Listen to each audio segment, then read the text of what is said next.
Welcome to Stylish Fabrics and Quilts, Logan, Utah. When I was looking for a shop, I think there were actually a couple shops in town. I don't remember specifically what it was that made me choose this one.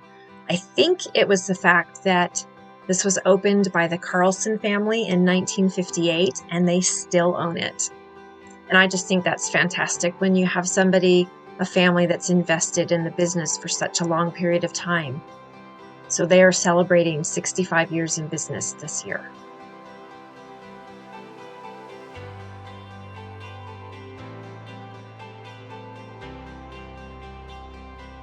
I have no idea how this compares to the other shop that would be in Logan, Utah, but I loved this shop. You can see back here in the corner, there's tons of minky. According to their website, they have the largest selection of minky in the entire state of Utah, and I easily believe that. I'm sure that's the most minky I've ever seen in one spot. As you can see, it goes all the way down there, all the way around the corner. All of the middle part of that is full. I had no idea there was so much minky in the world.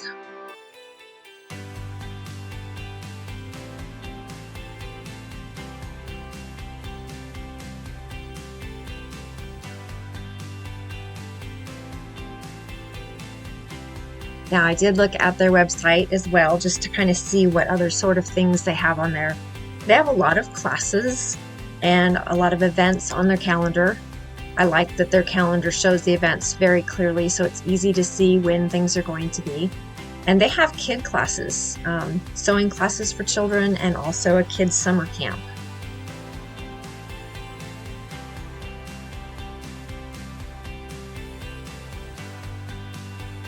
I think this shop was very bright and open, very clean looking, very easy to find things in here.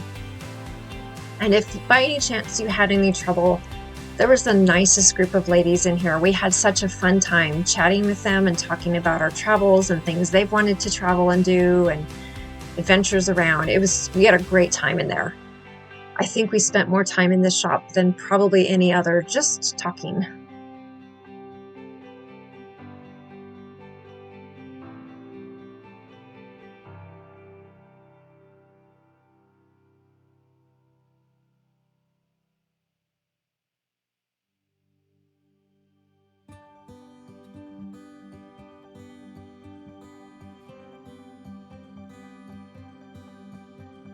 All those beautiful fabrics. Now, we've been in a lot of quilt shops, and some shops you go in and obviously we like some better than others. Some you go in and it's like, this was nice, this was fun, I'm glad we got to be here. And then we're done. This is one of them that you're kind of like, oh, I wish we were close enough to come here shopping on a regular basis.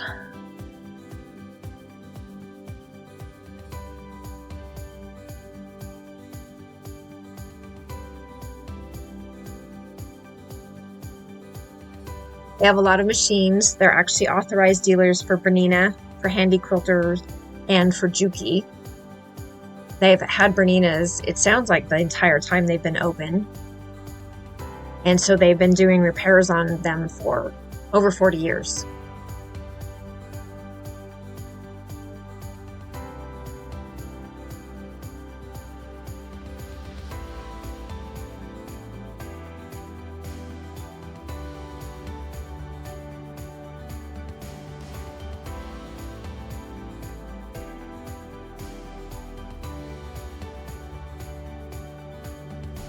Admittedly, I'm partial to Berninas because that's what I inherited from my mother-in-law. And when I started using that, that's when I decided this is why people like to sew or love to sew.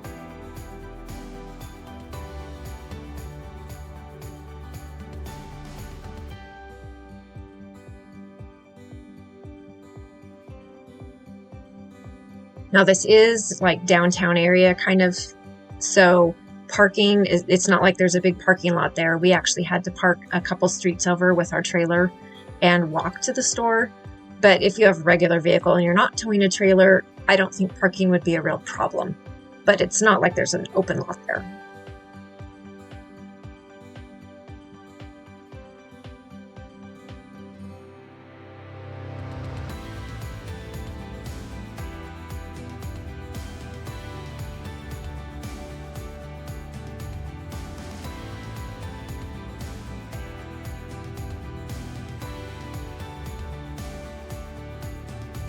Beautiful displays, of course, and up on all the walls and inside during, when you look at all the displays of fabric, there's all kinds of projects and things there that you can see.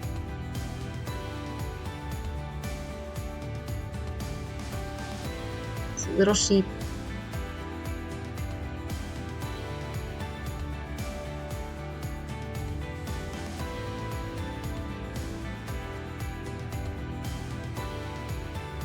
So many fantastic machines just waiting for a good home.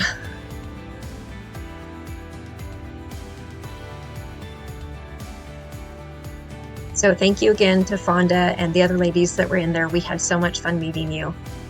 And then picking out, we found some national park fabric. And also I got some snowflake fabric because we used to go snowmobiling in Utah.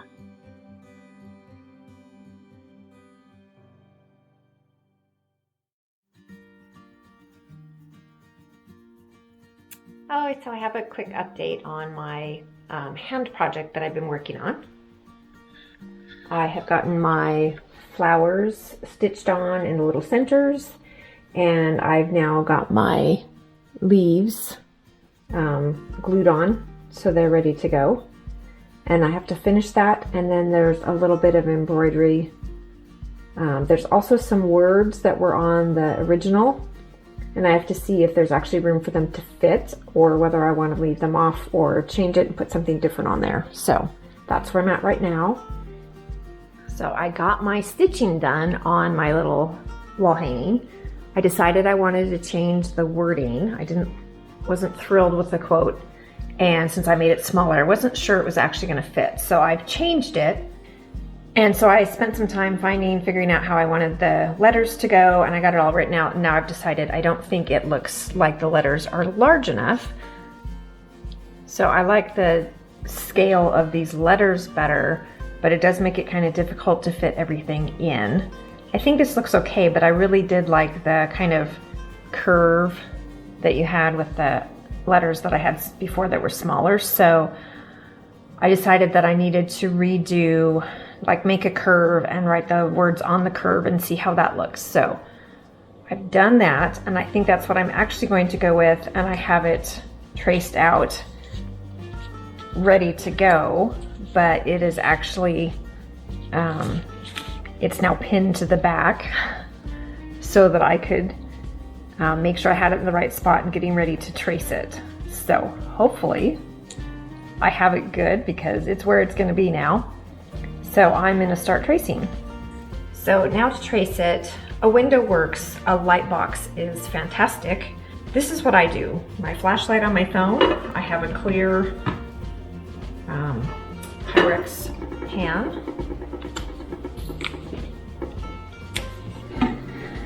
Which you can move around where you need to, and then I can see what I'm tracing, and I just move this across, or I move the light, whatever works. So this actually works pretty well, and I probably will get some painter's tape and actually tape it so that it doesn't move while I'm doing it. I'm going to use my Pigma Micron 01 brown pen. This seems to work really well. It's extremely fine, so it makes it really easy to cover with embroidery thread. And the brown is less apparent than using black. I found that out when I was doing one of the patterns by Buttermilk Basin. She suggests black, suggests brown. I only had black, I think, and I'm not sure maybe I didn't read that part of the directions, I can't remember. But I remember later going like, oh yeah, that probably would have helped. Wasn't a huge deal because again, the 01 is very, very fine. Easy to cover with embroidery thread, but just as a note, that's what I like using. So I'm gonna go find some painter's tape so I can tape this on here, and then I'm going to get started, do a little tracing.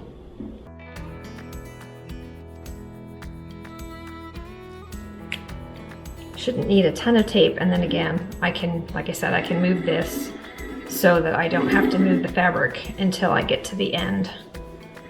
I will have good light. And I have flathead pens underneath there to hold it so that it doesn't make a big bump.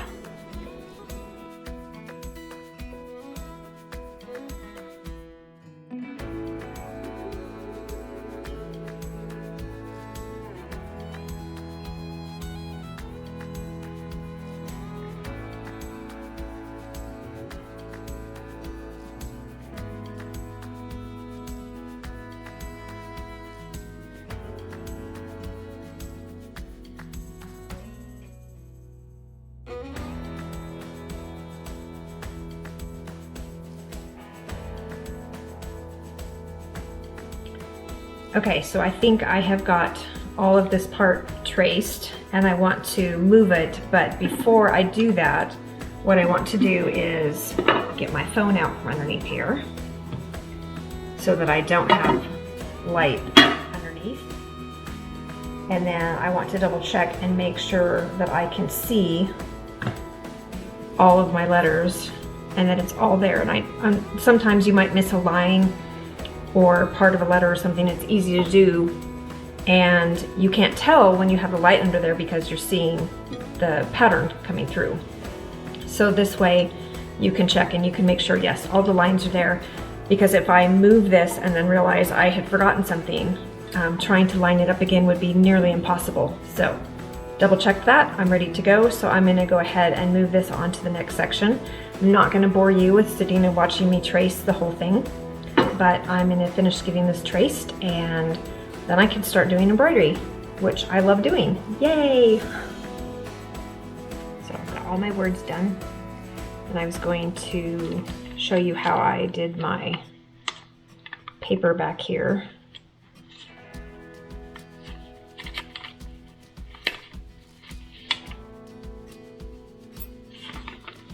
So this is what I did.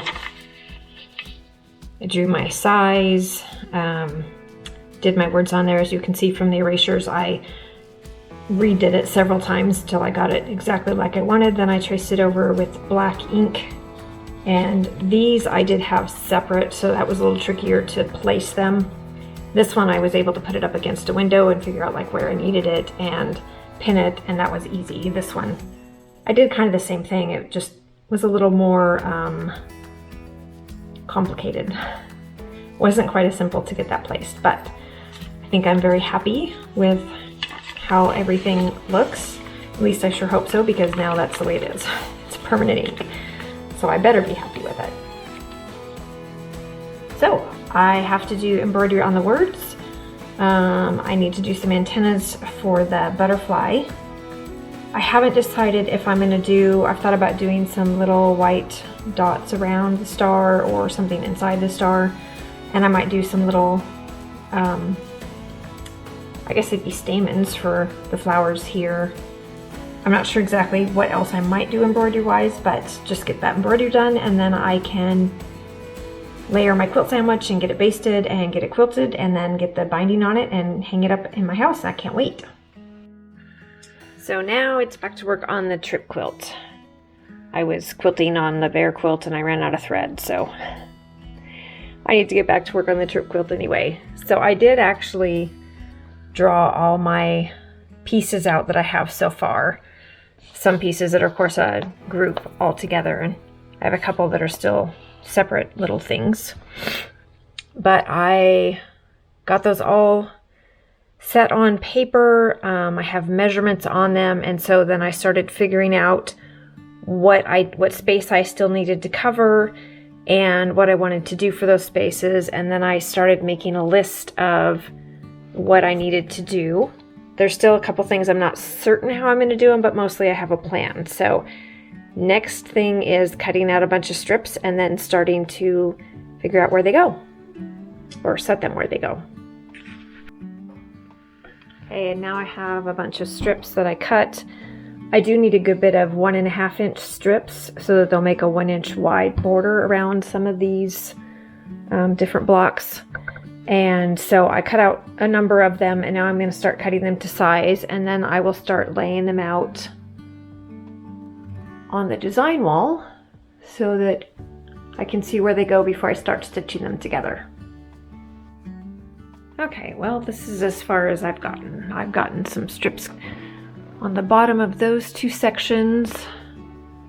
I've got a little bar with some square and squares in this section and across the top of that.